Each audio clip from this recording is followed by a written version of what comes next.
আসসালামু আলাইকুম everyone, it's me Nafiza and welcome back to my channel. আশা করি সবাই অনেক ভালো আছেন। তো আজকে আমি আপনাদেরকে মিল্ক শেক তৈরি করে দেখাবো। এই জন্য আমি ছোট সাইজের 2টা আম নিয়ে নিয়েছি। খুব সুন্দর করে ওইগুলোকে স্লাইস করে আমি এখন ব্লেন্ডারে জারে দিয়ে দিলাম।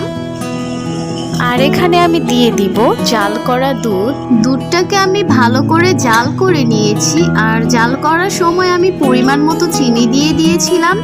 তারপর আমি এই দুধটাকে ফ্রিজে রেখেছিলাম। এখন আমি ফ্রিজ থেকে বের করে ঠান্ডা ঠান্ডা ব্লেন্ডারে জারে ঢেলে দিচ্ছি। আর আজকে আমি 2 গ্লাস মিল্কশেক বানাবো।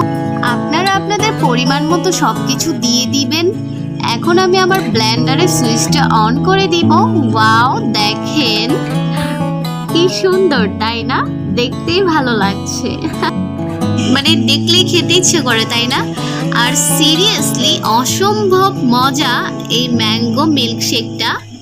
কি বলবো আর, যেমন মজা তেমন আমাদের স্বাস্থ্যের জন্য খুবই ভালো, খুবই হেলদি।